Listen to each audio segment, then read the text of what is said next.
everybody. Welcome to Board Game Breakfast. Woo, woo, woo, woo. It is Thursday. It's it's time to talk about games, really.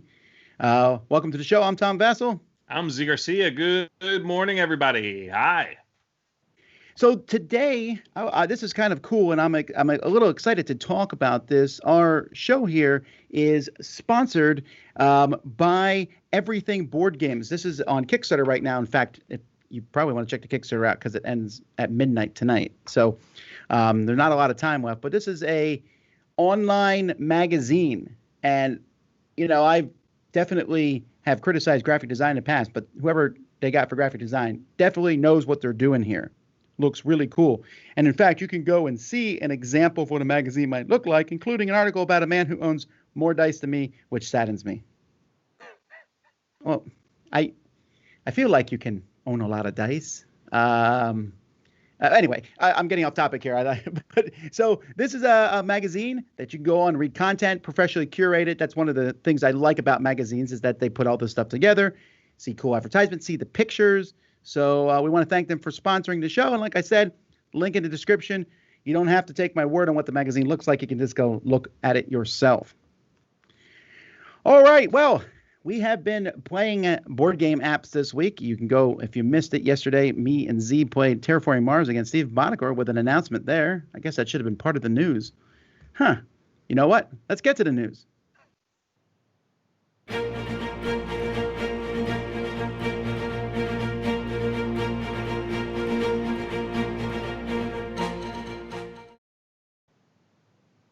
When we put the news together, we actually didn't put that picture in, I think, because they only flashed it on the screen. But just as a heads up, the Stronghold will be releasing a Kickstarter for a big box for Terraforming Mars that's full of terrain and will hold everything else. But the different terrain, and I think he was saying for the city, 6 different cities, even though they're all the same thing.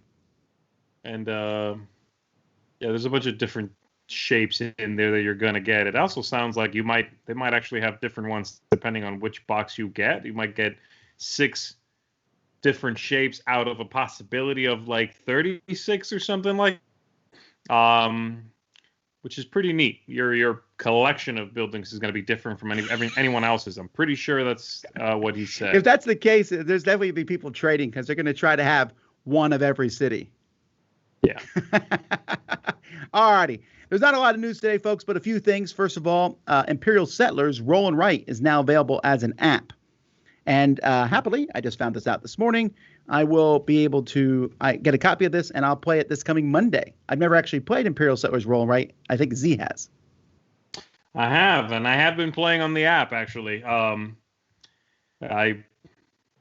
could do a review, or I could just not. But anyway, it's. I think you'll like it, Tom. Well, let me ask you this. So in the actual game itself, there's like for the solo game, there's like tons of different sheets. Every sheet is different. Is that the way the app is too? It has all that stuff in it? Yeah, well, you have to unlock that stuff by playing a bunch. Well, then I will have unlocked nothing by the time you all watch. All right. From CGE, a new game, Under Falling Skies. This is kind of based on Space Invaders. Where they're dropping stuff. This is from a card design contest. Began as an entry there, and it won Best Overall Game, Best Solitaire Game, Best Thematic Game, Best War Game, Most Innovative Mechanic in this contest. So that's interesting. CG tends to put out pretty cool games. I'm assuming this will be their Essen release. I'm putting all this stuff in quotes because there is no Essen this year of sorts. Right. This is a tiny game, though, isn't it? It's hard to tell. I wish sometimes these companies would put a penny by the box. Just recently, I got like this. I think it might actually be. I don't think it's today's news, but I got this thing for this game, and I was like, "Wow, that game looks really cool." And then they showed it next to a Ticket to Ride size box, and it was like this big, and I thought, "Oh, I would not have known that." Right. Yeah. I was a little less excited then, but. All right, Ticket to Ride, Stay at Home. This is a free print and play expansion for Ticket to Ride. So I think is it solo or no? It's 2 to 4 players. and you just use Ticket to If Ride. it was solo, this would then I would be all over this if this was actually a different, unique thing as a solitaire mode. It's just an extra map that you print out and cards that you print out, which is neat that they made this free and available. But that's a lot of printing out to do. You need to print out a map. Yeah, I think for me, when it comes down to it, if it's print and play or play online, I'm going to pick play online because the print and play is it's an immense amount of work, unless it's something like a roll and write game. Sure. And I did a print and play for the Seven Wonders Duel solo mode, but it's literally 2 sheets of paper. It's 2 sheets of paper. I cut it out and I was able to play. And that's good, by the way, if you want to check that out. This is nice that they're doing this, but a whole map? I don't know if that's quite a bit of an undertaking just to try out this version. It seems to me, and maybe I'm wrong on this, it seems like it's harder to find places, at least it is here where we live, to print out stuff. Mm-hmm. Yeah. Nah. All right, don't get mad about this next one here, folks. All right. But the next piece of news here, Restoration Games has offered a promotion for Fireball Island to support the COVID-19 charity, and you can pay what you want to get it, but it's sold out. All right. So I don't want you to think you can get it now. So why are we even mentioning it? Because I think it's a cool thing that they did. And Z got a copy for 23 cents. I did not. Pay what you will it's always stressful to me as a consumer. Because You're like, how much do I pay without looking like a jerk? And Sure. But when we did pay what you will at one of the first Gen Cons we were at, we had all our stuff, all our promos there, and pay what you will. And we stopped that because a few people walked up and threw $1 down and grabbed like 5 things. So I was like, well, let's not be too much like that. The social experiment is that you end up doing better if people pay what they want, but not according to that experience. Yeah. Well, that particular year, right? And we also weren't giving. It wasn't a charity either. It was us. I guess when you're giving to a charity, you feel a whole lot worse about it. Here's $1 for your charity. Right. All right. Roll for the Galaxy. The digital app for that is in beta. I'm really excited about this, but I'm holding off until the beta's over. I want to play the actual final game. But I really like Race for the Galaxy as an app, and so Roll for the Galaxy right behind it. So you have not played it. You haven't even tried it. No. Like I said, you can go online and try the beta, but I don't know. You want it to be done. Yeah, I hear you. I feel like I'm okay waiting for it to be done. Yeah.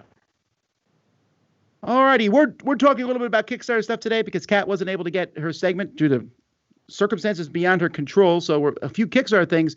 And Kemet, Blood and Sand, we'll be talking more about this next week in our crowd surfing show. But they've added the Cthulhu. Cthulhu is now one of the things you can get in it. In fact, I saw online that someone has a new law that they made. I think they called it the Horus Law or whatever Lovecraft's first name is. Is it Horus, I think? Hector? Howard. Howard's Law is what they called it. Where basically they said if any game, the more a game approaches peak popularity, the higher a chance Cthulhu's going to show up in the game at some point. And that feels very true. Like if Zombicide, did Zombicide have Cthulhu show up in it at some point? Or there's like Cthulhu-esque stuff will show up in these games the more they get popular. Sure. Yeah. Huh. Interesting. Okay. And then they have I actually think Cthulhu fits in this game, actually. The little monsters running around. Why not Cthulhu? Yeah, that's fine. I like that it looks like they give you a whole new set of power tiles, a new color, right? I mean, 16 emerald power tiles, it says. Isn't that another color, like the white tiles and the red tiles? Right. Well, they said that it says here they'll replace one of the colors. So there's red, white, blue. You replace one with these corrupted green ones. That actually adds a lot of. That's like an expansion that hands down I would get just for variety. Yeah. That's cool. Looks neat. And also, if someone always plays the same way, like when we play regular Kemet, I know someone who always buys the same tile the first turn. I would replace that color with green just to see them squirm. Okay. All right. Come On has announced Masters of the Universe, the board game. I have the power. This looks awesome. Oh, see, yeah, I didn't know if you would like this or not. I'm a big fan of Masters of the Universe toys, not of Masters of the Universe the show. I thought it was kind of dorky, but the toys I liked a lot. Yeah, and, I like it. I do. I think it is dorky. I mean, it is hokey and cheesy and a product of its time, but it also is an aesthetic that feels nostalgic to me and then brings back those nostalgic feelings of all these beefy, ridiculous characters doing battle in Eternia.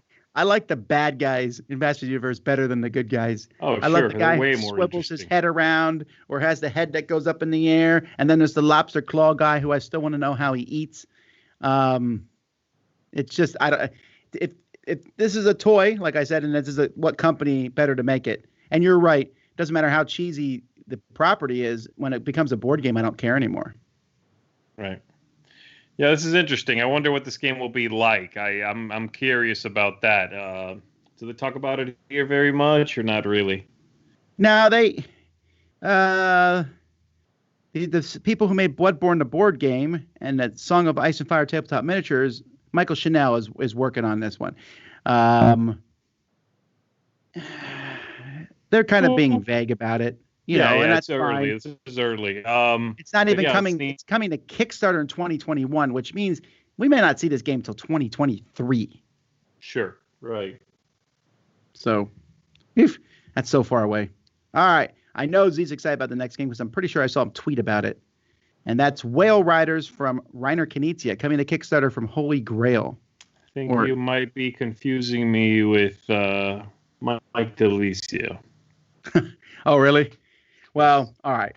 Well, I'm looking forward to this. The cover is amazing. Mm-hmm.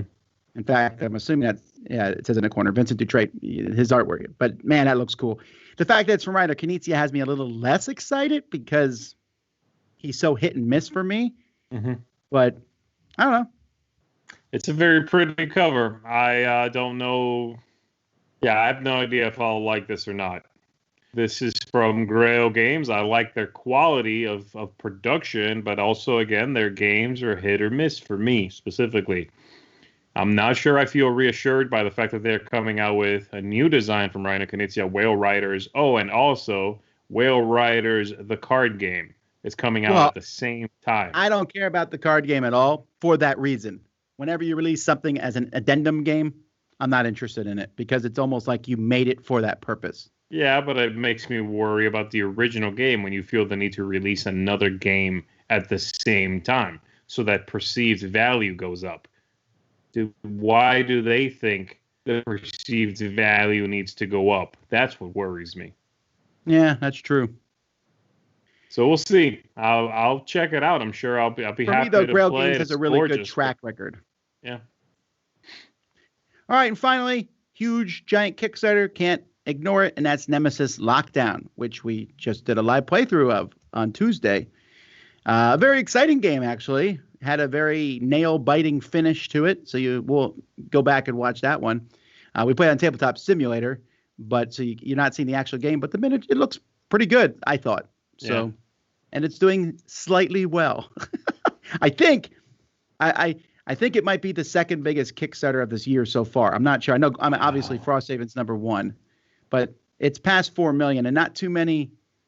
Well, I guess I'll be clear. Not too many gamer games have made it that far. I think there might be like a card game or something like, Exploding Kittens. Yeah. Very cool. Very cool. All righty. Well, that's the news, folks. Let's keep moving.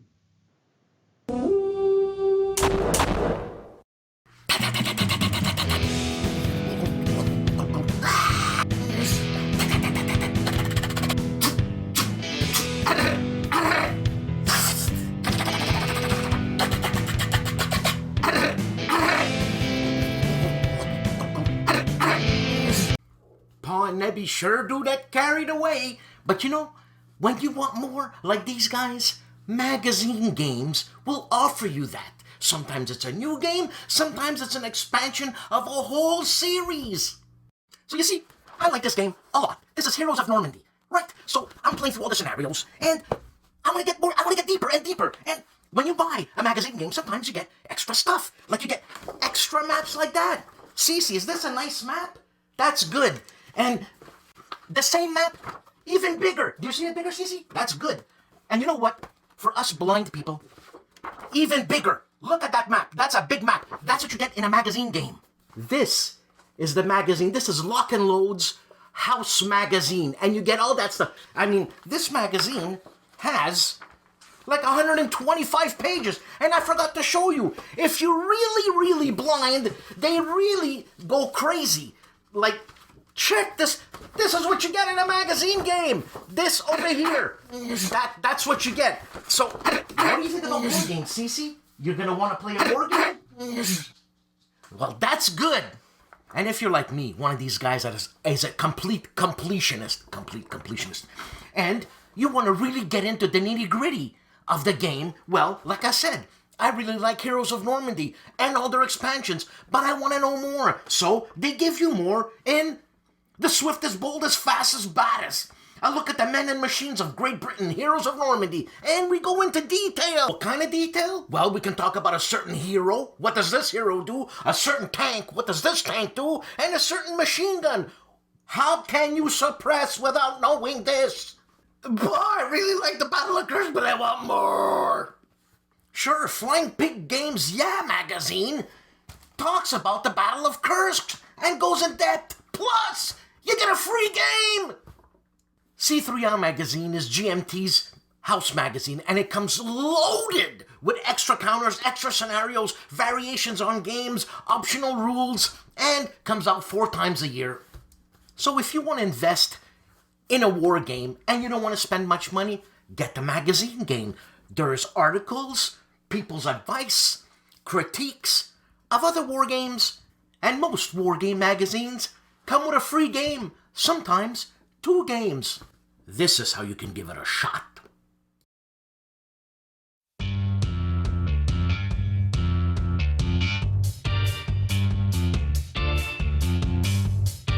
Howdy folks, welcome to By the Numbers. My name is Hunter Thomason from the Family Showdown. This time on By the Numbers, we're doing my Through the Years series where I look at the best game on Board Game Geek by year. Starting with 1970, this time 1995. Taking a look at the top 5 from 1995, we see the number 1 game is El Grande, coming at number 62. Finally, another game that I actually own. This one's got a little story behind it. This game was originally owned by one Tom Vassell, the illustrious Tom Vassell. I bought this at Dice Tower Con at a flea market type situation, so I have a little piece of Tom living in my house. El Grande is an area majority game where you are putting cubes all over a map of medieval Spain, trying to take control of areas for victory points. It has a cool action selection system, but the cool thing is a nice little cube tower, but it's not really like a normal, what we consider a cube tower, where you put cubes in and little cubes pop out and it like does damage or decides actions or things like this. It's kind of like a memory game. So you take some of your little cubes, you put it in the tower, and then you have to remember how many you put in there. Take a look at the ratings, over 22,000 of them. We see tons of 8s and then a nice little bell curve action going around those 8s for an overall rating of 7.8. Take a look at the weight. It comes in at 3.06, which is about right. It's a nice little mid-weight Euro game coming into that 90-minute sweet spot I love for game length. So if you're looking for a bare bones kind of area control, area majority game, El Grande might be the game for you. See you next time.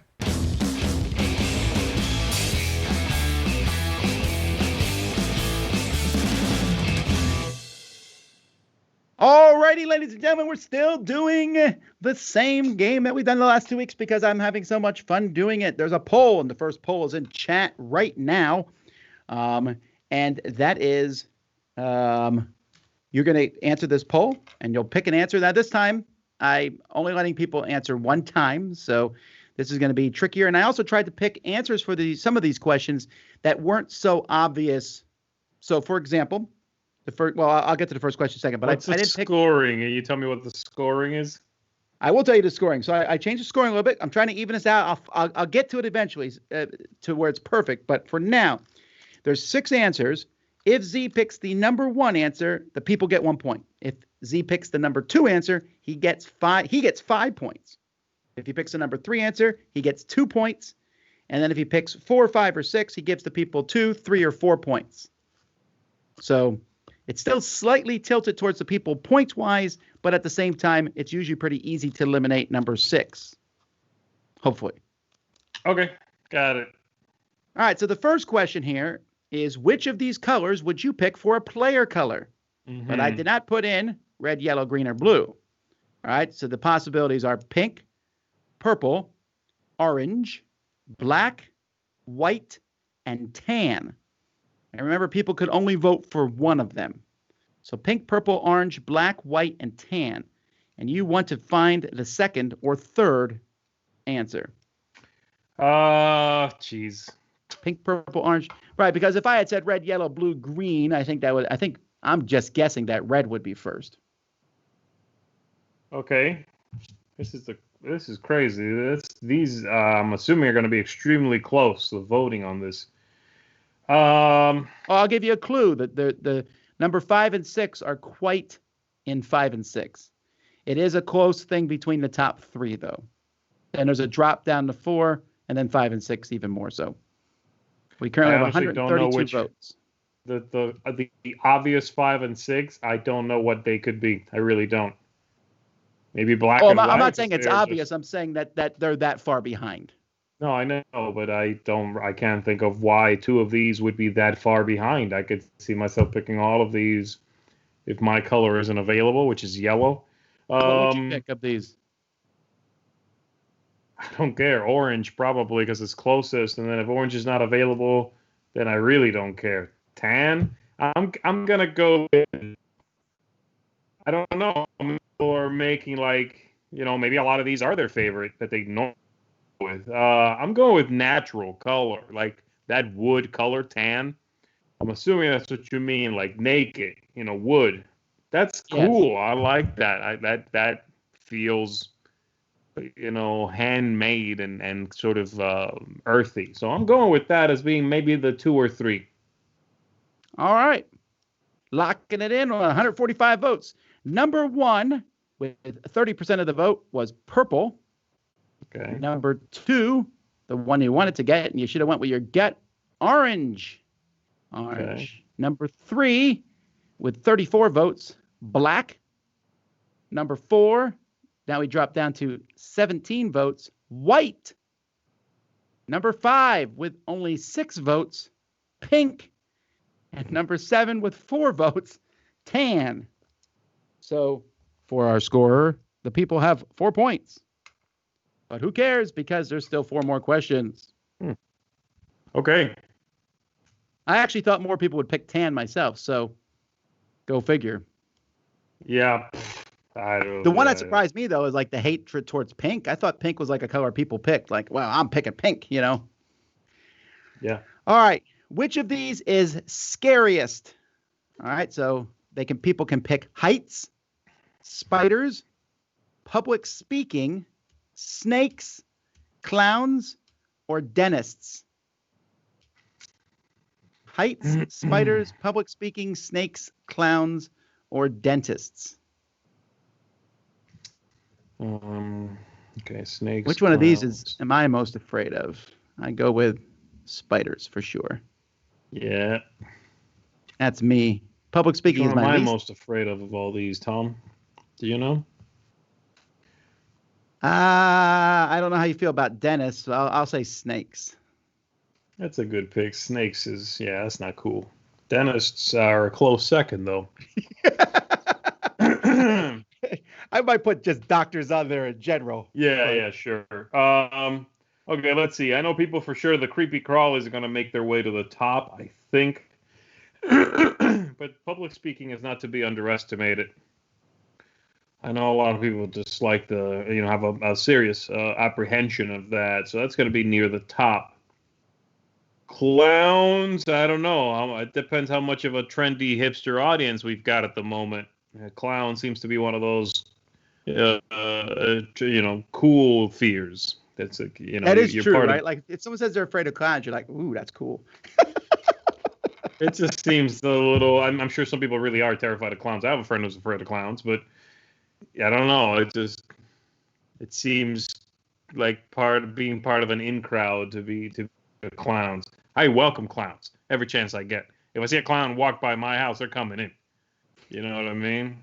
Well, And then why don't you let me in? I sick my pet snake on them. All right. So number 1, public speaking. Number 2, spiders. Number 3, snakes. Number 4, heights. Number 5, clowns. Number 6, dentists. Maybe clowns is higher than that. So I will switch heights and clowns. Why? Doesn't matter, but I'm doing it. So I'm going with spiders as the number 2. All right, locking it in. All right. Let's see how close I was. The number 1 by a mile, 44 out of 44 votes, 30% was heights, actually. Okay. Number 2 was snakes. Number 2.5 was snakes on a plane. Number 3, spiders. All right. So good. that is 2 points for Z. And then number 4, public speaking. Number 5, dentists. And number 6, clowns. Yeah, I actually thought public speaking, they say public speaking is like the number 1 main fear, but perhaps not amongst our audience. I don't know. Yeah, I don't know. All righty. Well, the next one here is another one where I picked not necessarily the most popular things to put. And this is, what's the best of these desserts? But I didn't put things like pie or cake. All right. So what we have instead, we have pudding, Jell-O, brownies, oatmeal cookies, Oreos, and Rice Krispie treats. One of these I will eat until they're all gone, and it's too dangerous for me to be around. Rice Krispie treats. You know that from that time we went to that restaurant, and they had Rice Krispie treats. Pudding, Jell-O, brownies, Oreos, Rice Krispie treats, and I'm missing one. What was it? Oatmeal cookies and Oreos? Oatmeal cookies, is that what you said? Yeah. Well, I didn't want to put chocolate chip cookies. I felt like that might be too powerful. All right, people love their brownies. I don't know why. I don't like brownies, but brownies is number 1. Oatmeal cookies. Yeah, people like oatmeal cookies. Not as much, maybe. That's going to get 3, I think. What's in number 2? What's number 2? Pudding and Jell-O? I don't know. I don't think so. Those are at the bottom, I think. Oreos, Rice Krispie treats. I don't know. I'm gonna try something. I'm gonna say brownies. And if for some reason it's not number 1, it's got to be in the top 3. If it is number 1, I'm only losing 1 point. I'm going for a strong contender here.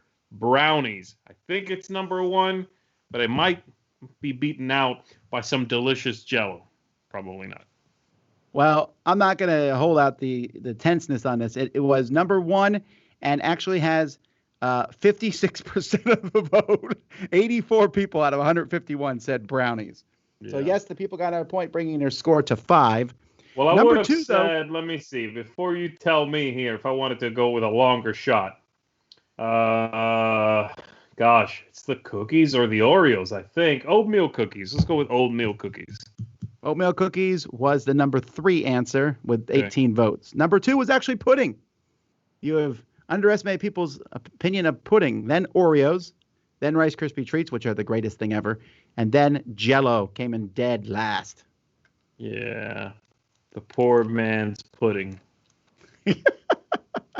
All right, well, here's an interesting one. Maybe this will have a very specific answer. I don't know. Remember, people can only vote for it once. And I asked people here, what's your favorite player count? 1, 2, 3, 4, 5, 6. Wait, can you repeat those? 1, 2, 3. All right. Are people still voting? Can I talk about it, I guess? Well, yeah. I don't want to influence what people are going to do, but I guess no, remember, cares. they're also 20 seconds behind us, so. All right, 4 players is the number one answer. There's no question. It's by a mile. Then 2, maybe. Then 5. Then 1 with this crowd. They know.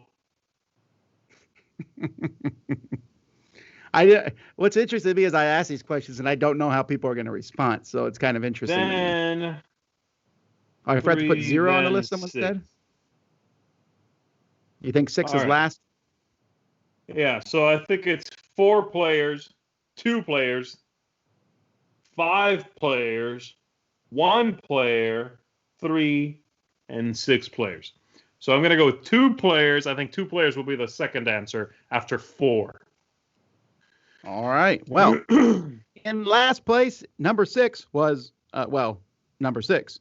5 people voted for that. In second last place was number 1, actually. Even after all this has gone on, 1 is still not people's favorite player count. I assume had 8 votes. I assume it's what you do when you just can't have other people to play with. Right. Number 9 is, number 4 is 5 with 9 votes. I think that's because 5 just makes games longer for me. All right, so we had the 3, 2, and 1. So you said number 1 was 4. You were correct. 64 votes. Number 4. And then you said you picked, what did you pick? 2? 2, then 3. Actually, 3 came in second with 44, and 2 came in third with 22, which still gives you points. Z is now up to 4 points. It's 5-4 going into the last round. I actually think I'm starting to come around that 3 might be my favorite player count. You can get a lot of good Euro games in at 3. I mean, negotiation games are kind of out, but 3 lets you do stuff, and it doesn't feel like it's like we played 3-player Terraforming Mars yesterday. That was a good number. I agree. I think for me, my top player counts are 3. I think for me it's 3, 2, 4, 1. I think I'd rather play with 3 than play with 4, and I'd rather play with 2 than play with 4, and I can almost rather play with 1 than play with 4. It depends which 4. Like, who am I with? I guess I'm a 3-4. 3, 4, 2. I'd rather 5. play alone or not play than play with 4. You're not listening to me, okay? I would rather watch a group of 4 people playing while I eat pudding. All right, let's jump to the last question. It's a tiebreaker. If you score any points, you win. If you lose any points, you lose. That's how close we are, 5-4. All right. What's the most beautiful? If I refuse to answer, do I win? No, if you refuse to answer, it's 0. Which, no, we can't do that because if you're ahead, then you will do that in all future games. Always try to break the system. All right, so which of these is the most beautiful animal of these 6, obviously? We have the panther. Yes. The Arctic fox. Yes. A tiger. Yes. A tropical parrot. A monarch butterfly. You said? No, a tropical parrot. A monarch butterfly or a peacock. All right. Let me see. Monarch, butterfly. What was the second? I got panther, blank. Arctic fox, tiger. Arctic fox. I always tiger, tropical parrot, monarch butterfly, peacock. 1, 2, 3, 4, 5, 6. Okay. Most beautiful. Most beautiful, huh? Jeez. I think the tiger's going to be near the top of this list. He's a gorgeous cat. Literally. Let's see. Peacock is very pretty, of course. Panther is like subtle subtle gorgeous, is low-key attractive. I'm just going to go to the bottom of the pile, 5 or 6. And then the Arctic Fox, I think I'm trying to decide if people are going to be taken in by the colors, and seeing as to how purple got the number 1 vote, followed by what was it? Orange. Yeah. Sorry, Arctic Fox and Panther. You guys are at the bottom.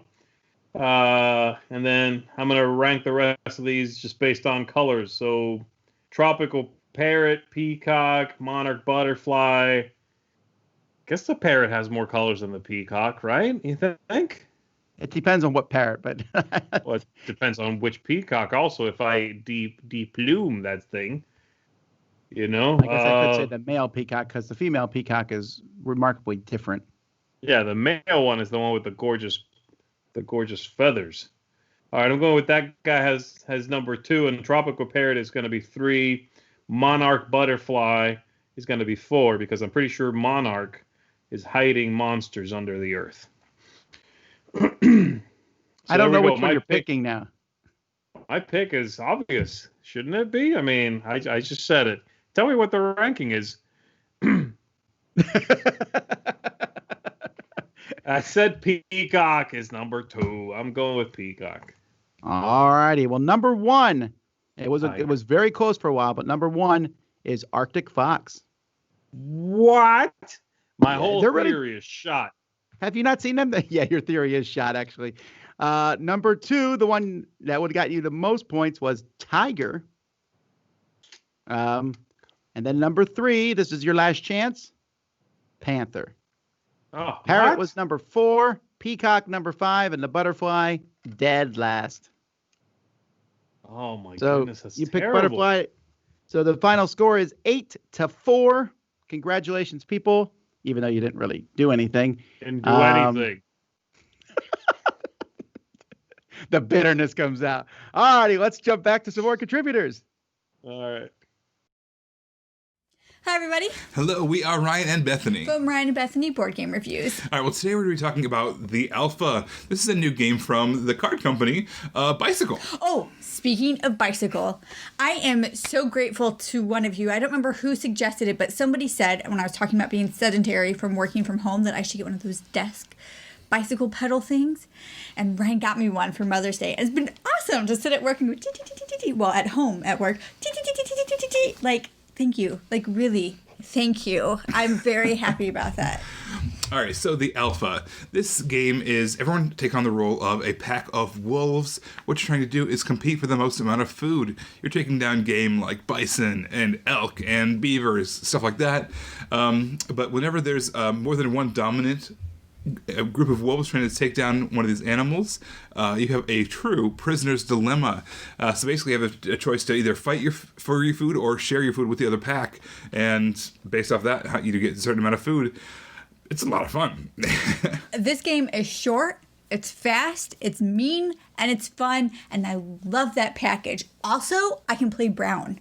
When do you ever get to play brown? I get to play brown. Well, there's brown wolves, that makes sense. Yeah, I really like brown. There's also lime green wolves, that doesn't make as much sense. No, but brown. Did I emphasize the brown yet? Oh boy, this is a whole thing of player colors for you. It is. So we were pleasantly surprised with the Alpha. It's got a cool mechanism with that prisoner's dilemma. It's a fast package, and you know what? We just had a lot of fun with it. If you'd like to hear our full thoughts, go ahead and find us on YouTube under Ryan and Bethany Board Game Reviews, or you can follow us on Facebook under Ryan and Bethany Board Game Reviews. Everybody, this is Ryan. I'm Bethany. Hoping you have a happy, healthy breakfast. Bye everybody. Guys. Hi folks, I'm Andy from Portable Gaming, and welcome to Change of Venue, my segment where I talk about a different board game IP that I think works really well as a board game, but I'd also like to see in a different medium. And today I want to talk about Spirit Island. Now Spirit Island, if you haven't played it, is a cooperative game in which you play the spirits of an island who are trying to protect the indigenous population and the island itself from colonial invaders, in a really cool subversive take on the usual colonial themes you find in board games. And where I think this would work really well would be as a video game. So you could translate all of the different spirits as different players, each one having their own different power sets, and make this a cooperative real-time strategy game, which, to be honest, I haven't seen much of. There will be some that exist, but I haven't really seen them. You have all of the players playing together against the computer, potentially, to stop the colonial forces coming in, even have PvP elements of have somebody playing the colonial elements, battling their way on the island and having the players go through. It'd be really cool. The variable powers of the different spirits and different spirits you can choose will mean it's always an interesting different balance of game. You can modify the island or have it procedurally generated each time to make it a really interesting challenge. But another place I'd like to see this go is down the similar route of Dungeon Lords as a children's TV show. So when I was a kid, there was a lot of environmental themes in children's television, things like Captain Planet and Fern Gully, which I'm sure had a TV spin-off, if definitely only just a film. There are also a lot of that now as well, but what would be interesting here would be seeing the characters of Spirit Island clearly turned into these special characters. Wouldn't be hard to see some of those spirits turned into kid-friendly things, teaching them about how to live in harmony with nature, teaching about indigenous populations, about colonialism. It doesn't have to be too heavy-handed, but it could teach a lot of lessons in a really entertaining manner, in a very kid-friendly manner, in a way that might get them engaging in these sort of questions and topics as they grow older. But anyway, that's my thoughts. Let me know what you think down in the comments below. Would you watch or play any of my ideas? Do you have any ideas for what I should cover as well? But as always, folks, I've been Andy, and it's your round. Happy breakfast, everyone. Today I'm going to talk to you about Quirkle, and the box is a little deceiving because it actually comes with a sort of a quite massive drawstring bag, and I don't know if you can hear that, but that's the rattling of a lot of wooden tiles that look like this. Effectively, on your turn, you're going to be playing tiles to either match the shape or match the colour. That is the core gameplay. You can never have a duplicate, so you wouldn't be able to put a red circle in this row or this row. It's that simple. It's pretty much the whole game is on the front of the box. If you get the 6 in a row of the same colour or same shape, you get a Quirkle, which is bonus points, basically. Otherwise, you're just going to score points from the amount of things in a row. So, need a pen and paper with it, but otherwise, extremely quick and easy to play. It's one of those puzzles that actually, the first time you've played it through, you're like, okay, I can see how it works. Right, now let's play that again, because I know how to either screw you over, because I can kind of guess what you're going for, or I can play a little bit more tactically to try and save up for those Quirkles, the big bonus points. So it sort of, especially from game 1 to game 2, 3, it does evolve there. Whether it will evolve further from that, I don't know, but it's still an enjoyable sort of quick puzzle, maybe 25 minutes with 3 players, and that is Quirkle, and I'm Oliver East, signing out.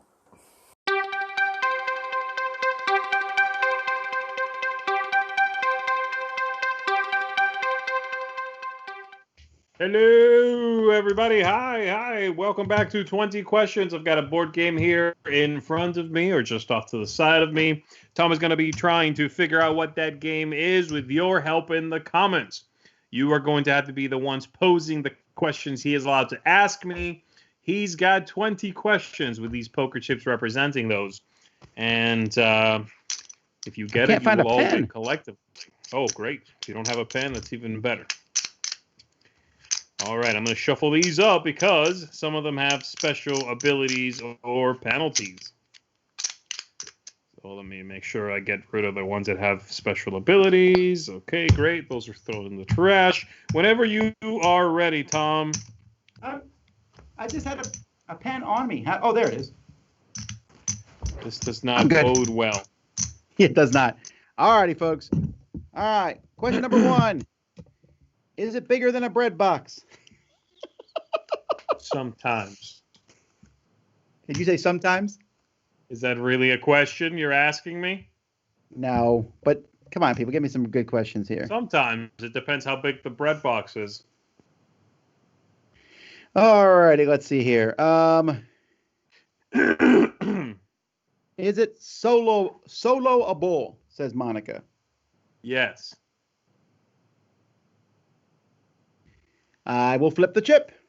And you will regret that immediately. It's a -1 chip. I really thought about not flipping the first chip just to be different. And That would have been a good strategy. All right, so you're down 2 questions, 18 to go. These are randomized. I shuffled them. The more negatives I flip over, though, the better it is for me to flip over other ones. I might have just got rid of 2 negatives. It's possible. Let's see here. Marco wants to know, does it have asymmetrical powers? Yes. Wow, that's like asking, does she have glasses? And guess who? And only 5 people do. Flip the chip. That is a nothing chip. You are down 3 questions. Well, Mosiah wants to know, and this is a guess, I guess, to some degree, has Z played this more than 20 times? No. Ooh. Flip it. That is a -1. Oh, my word. So we'll get rid of another one. You are down 5 questions. But I don't feel that bad because you've gotten some really good feedback already. You know a lot already. Things like, can you play solo? And does Z actually play games more than once? Like, you know a lot right now. So That's true. Like, how many times did Z play this game before he reviewed it? Let's see here. Is it printed on a bandana? No. Okay. That's gonna be a joke for a while, I see. Oh my goodness. I am gonna have to find a game printed on a bandana now and have it be featured. Matt says, was it Kickstarted? Kickstarted. Ah, jeez. You guys are killing me with these questions. I feel like that's asked almost every week. That's true, right? I should know that that's coming. I will find out in 1 sec. I don't know. I'm going to go with yes. I'm going to go with yes as well. All right. All right. Do you have the Board Game Geek page? Flip it I'll or say no? yes. Yes, you do want to flip it? Flip it. You sure? Flip it. Sure. I'm flipping. Ah. That's okay. The more of these we find, the better it is, I think, right? The more you get punched, the less each successive punch hurts. That's what my brother said. Unless they're burning away your special ones. Mm. Okay. Do you have the BGG page up? I do. So the question here then from Lunch Boss. Can I have a sandwich today? Anyway, he says, do more than 1,000 people own it on BGG? Okay, let me see. Where is that information?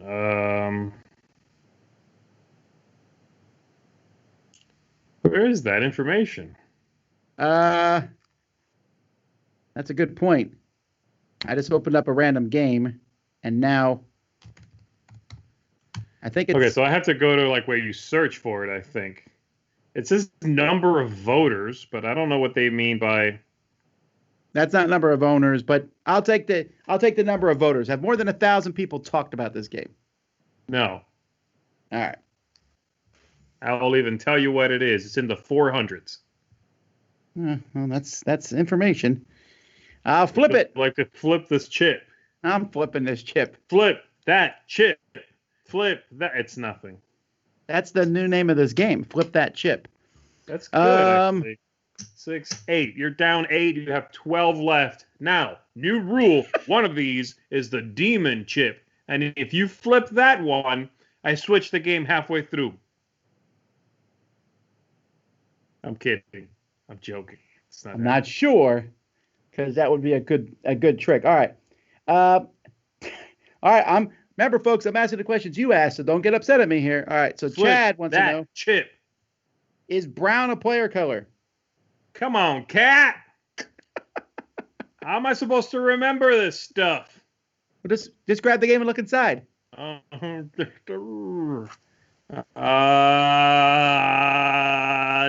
yeah, yes. Oh, wow. So far, this doesn't help me any of these questions, really.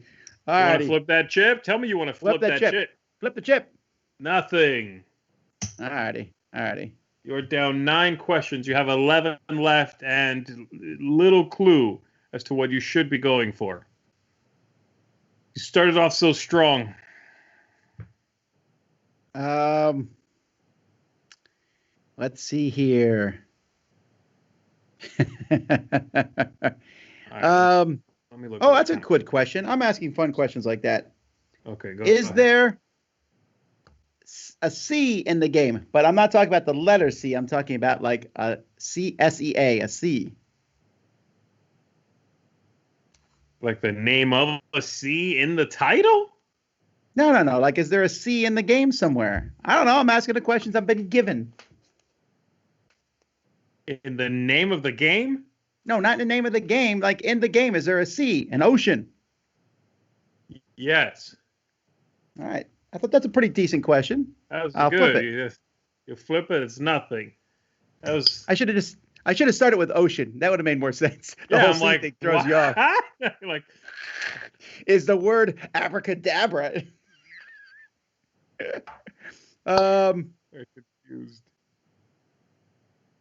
Let's see here. I don't think he would know that. Why would I not know that? I've played this game less than 20 times, but enough. No, you've looked up. Okay, fine. I'll ask it. Does this have an app? I don't know that. I don't believe it does. Okay.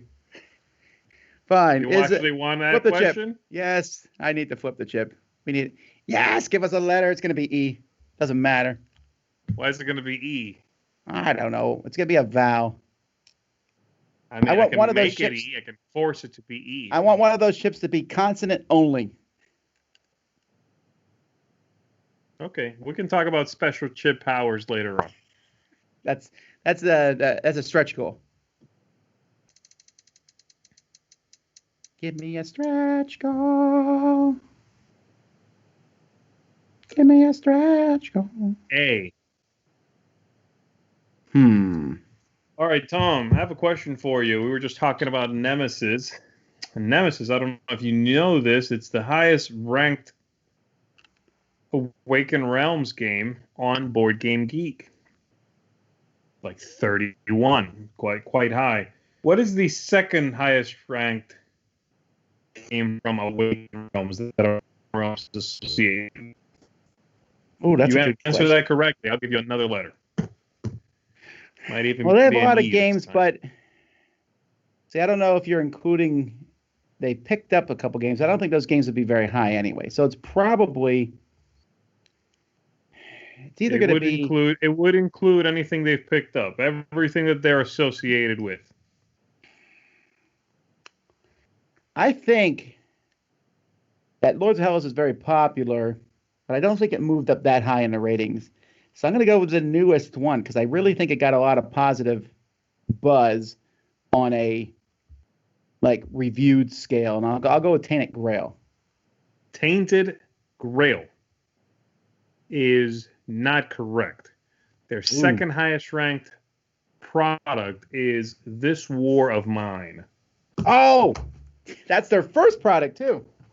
Yeah, go figure. Mine is the second highest ranked. So no letter for you.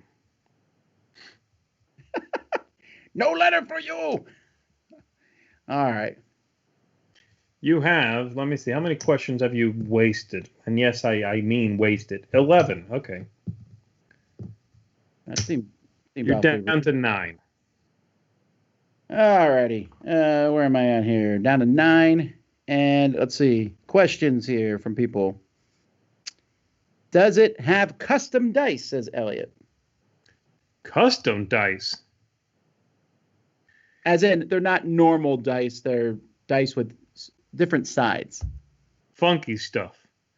Yes, it has custom dice. Ooh. I'll flip the chip. Flip that. It's nothing. Today's going to be flip all the way, I think. I feel like it might happen. Hey, you've already did a lot of damage, so you might as well. Is it language dependent, says Kinga? Language dependent. That's actually a pretty good question. That is a great question. Let me see. Let's see. There is some minor language dependency, I believe. All right, so I wrote yes-ish. Let me look at a couple of images here.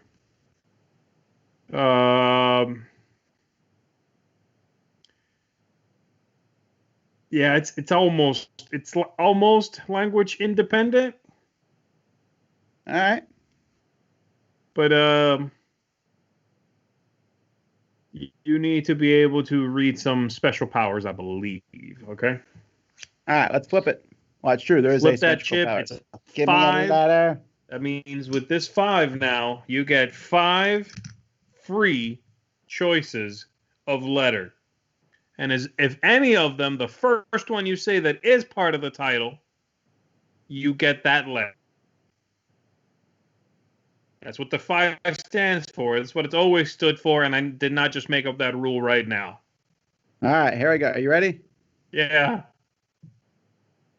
V. V as in Victor? No. W. No.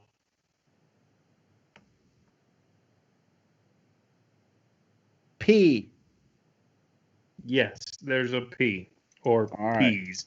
So your letter is P. Is the game that's useful information right there. Pa. The game of telling your father about what your brother just did. Pa. Johnny fell in the well. All right. Right. There's an Really, ocean. back so then- Johnny fell in the ocean, actually. Johnny fell in the ocean. All righty, let's see. I like that. That was fun. Right. All righty, let's see.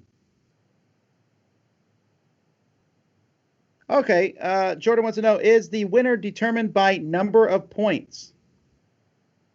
No. Ooh. Well, that eliminates a lot of games. I'll flip it. That is nothing. Hmm. Hmm. Oh, since we have PA, now everyone's shouting out pandemic names. Technically, you have AP. That is true. All right. Dice the Night Away. That's a great name. That is the cool. I like Worry that. for another day. Dice the Night Away asks, is it in space? No, it is not in space. All right. Flip it. Wham! It's nothing. You are down 15, leaving you with five questions. And then, of course, your traditional final guess to save yourself.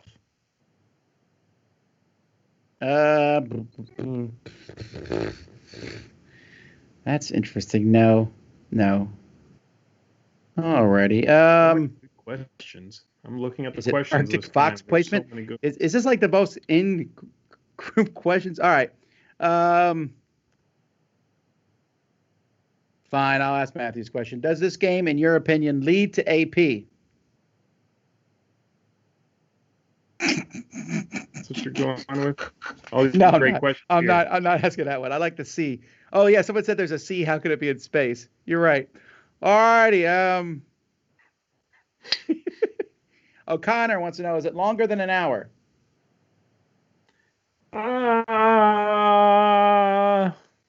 Let's go official. No. Ooh.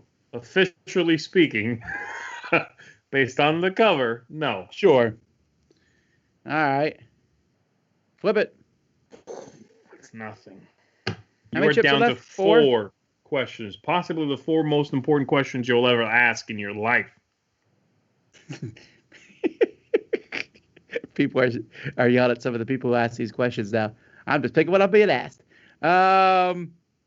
Are there expansions for the game? Asked King Fat 44. I don't believe so. All right, flip it. That is a 5. Yes, give me another letter. With this 5, we're going to come up with some other garbage rule, which is I tell you 5 things. One of them is true. The other 4 are all insulting. All right, No, I'm not gonna do that. I'm gonna give you a letter. I'm used to the insults. Here we go. Oh my goodness me! All around and around it goes. Where it stops. Dice the night away. The letter you have is R. APR. Like Epic rap. par or rap or ARP.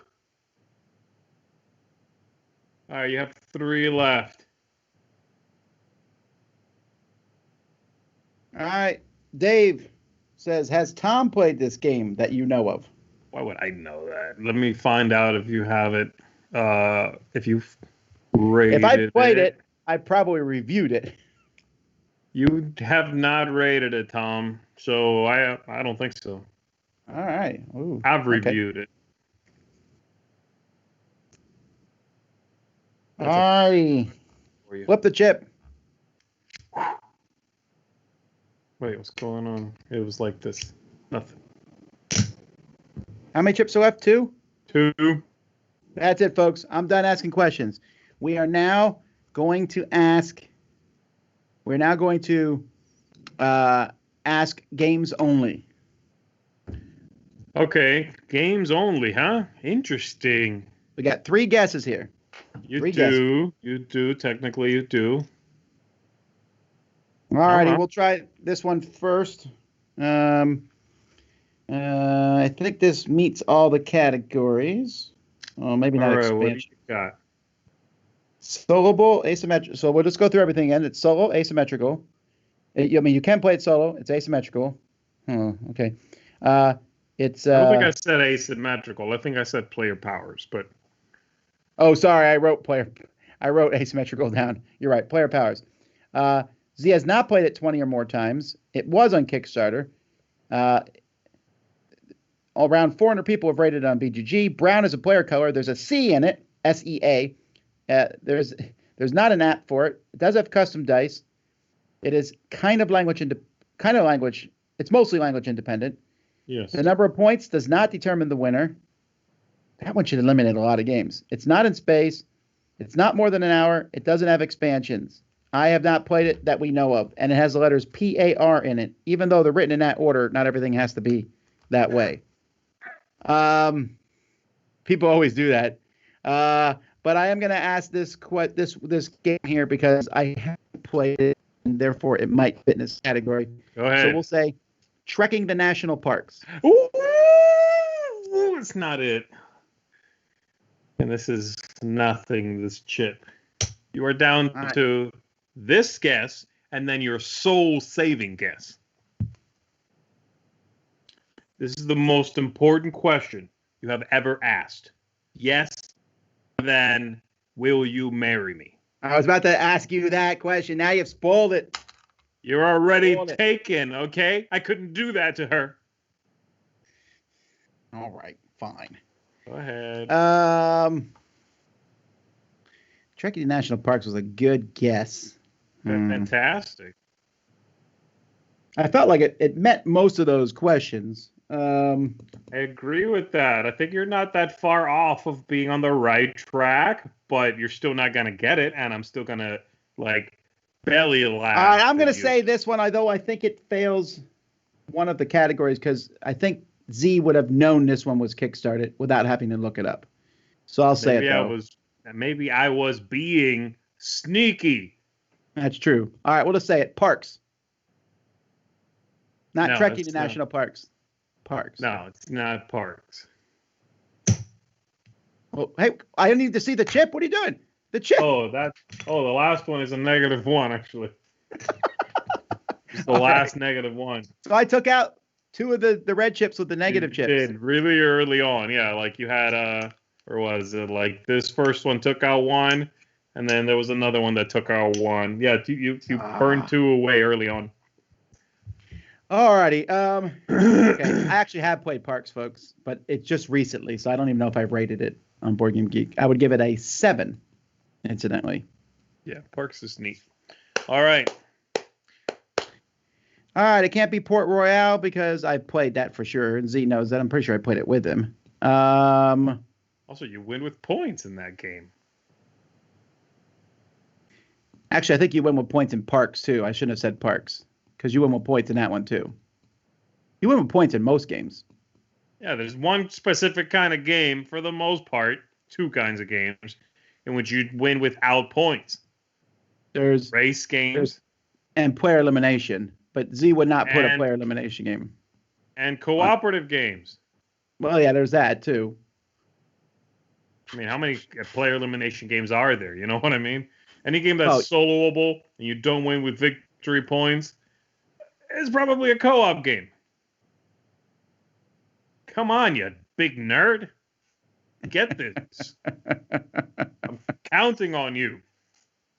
What you don't realize is the ultimate twist in this game is if Tom loses, I do not just get his soul. I have to give up my own. And I need it for my Actually, the twist would be when you save the game and then I lift it up. And that's magic. Call Brian Drake right now.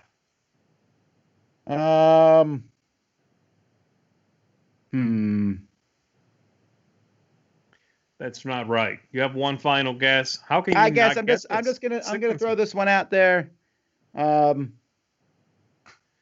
You should have gone with more like eliminating stuff like size of box, color. You know. You mocked my first question about size of box. I'm just saying. Yeah, but you said bread box. I haven't seen a bread box since 1972. I'm not sure I've ever seen a bread box outside of a picture. All right. Okay, well, I have to go with what I've gotten here. So I'm going to say... Let me look at what people are saying in the comments, actually, and see if anybody I think has said it. Let me see if I can spot it. Da-da-da. No, that's dumb. No. No, that's also dumb. I'm just kidding, people. I'm just going through quickly. Factor app, no. Factor app? That's a different game. Man,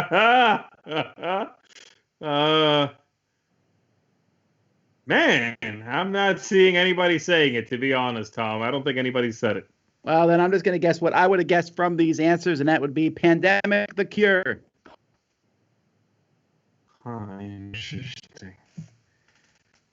No, I no longer own Pandemic the Cure, actually. Here is the game. Are you ready to see it? What is it? Are you ready? I'm ready. Oh, the polar bear one! Rescue polar bears. That's a good one. Wow. And someone asked about a sea, and it's like very prominent on that box. Well, you said sea, and I'm like, yeah, I mean, ocean, the sea, the ocean, I guess, yeah. You should have had this. You started off so strong, I'm telling you. Like, that question came out of nowhere about the water, and I'm like, a lot of water, actually. Cooperative, you know? Like, or at least, like, you need player powers. Can you play solo? Like, you were definitely on the right track, and then you just went, I don't know how else to put it, stupidly. You took a stupid path. Fantastic, everybody. Thank you for joining us. Oh, listen, I'm not done mocking you yet. We got could have been an easy win. It's going to be an easy win. Let's jump to some contributors. Here we go.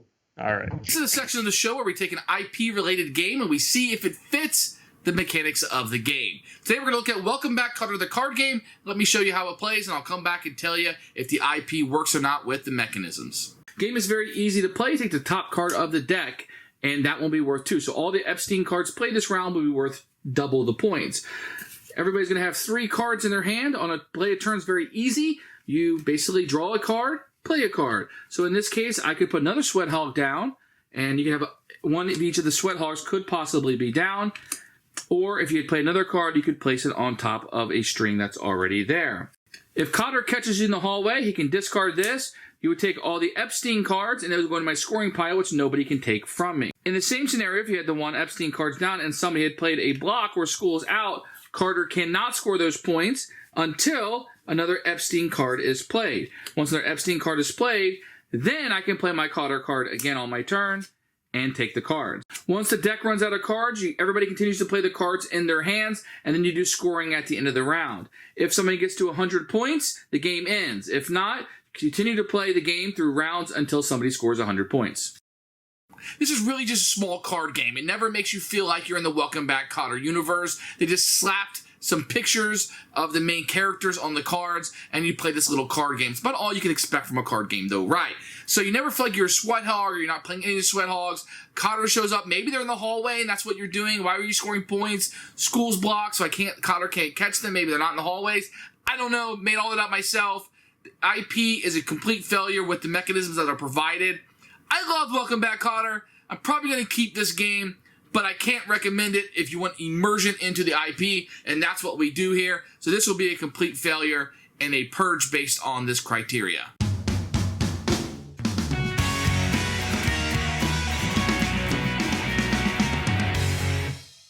Hey there everyone, it's Jen, the board game librarian, flipping some pages and pushing some cubes with my segment From the Page to the Table. In this week's segment, of course, as always, I'm going to put a book and a board game together that share a common theme. This is one that I listened to quite a number of years ago, and it's Anne Fortier, The Lost Sisterhood. This is on the version on audio. So The Lost Sisterhood is a historical fiction novel and a contemporary novel at the same time, where it has a young archaeologist who is searching for the Amazons. She's been enthralled her entire life, and she's looking to find out if the Amazons were actually real and not just the stuff of legend and myth. The running storyline going along at the same time is the story of the Amazons. And their story back with Troy, and their beginnings and end, and where they end up. So, you're going, well, of course, what is Jen gonna pair with this? You're so funny. It's Wonder Woman Challenge of the Amazons.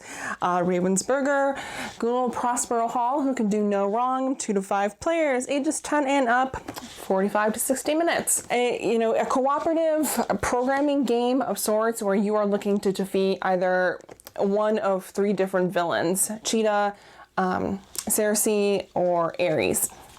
Very different plays, ways you can play the game, different characters, character abilities, but a really great game. And I think they've done Wonder Woman justice too in terms of getting her first official board game.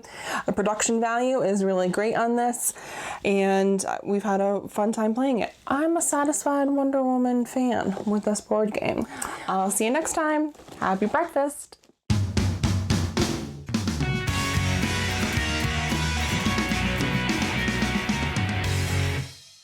Two brothers set loose in a thrift store. This is Thrift Store Throwbacks. Okay, man, so this game is super easy. You pull a tile from the box and you say the letter that's on the popcorn. Okay? It's like this. Like D. Okay? You go. Okay. Popcorn? No, it's got to be like a letter. Just a letter of the alphabet. So like if I got this one, that's V. Okay? Go ahead. Try again. Think about it. P? Take the game seriously. I'm trying. I don't understand the game. No, look, it's as easy as that. S, just a tile and then the letter S.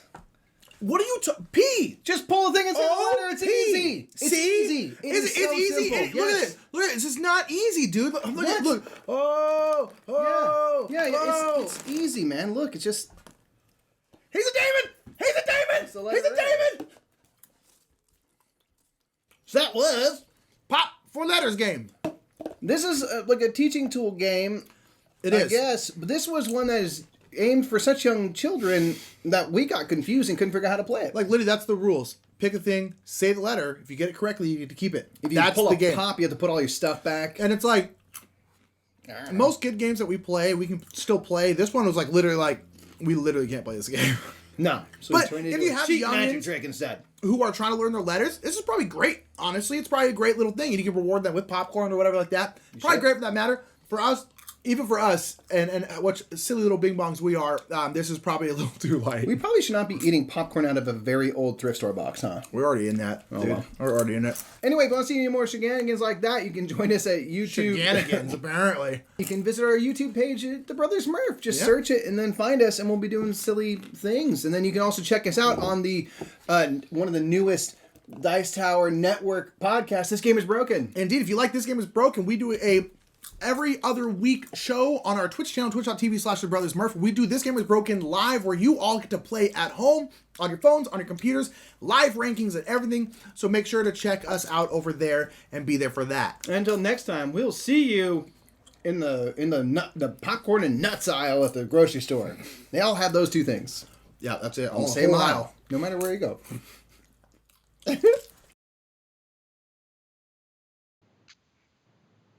Alrighty, that's it for another Board Game Breakfast. Woo, woo, woo, woo, woo. Thank you for joining us. Yeah, no, woo woos. Once again, we'd like to say thank you to the Everything Board Games, the magazine. Check them out. Again, link in the description. I really think if you look at the magazine, you will really like it based on how cool it is. And so it's funded. It's going to happen, and I'm looking forward to it. Also, we'll see you back here at 2 o'clock. Rado from Rado Runs Through Games and Travis Oates from Above Board. Every time.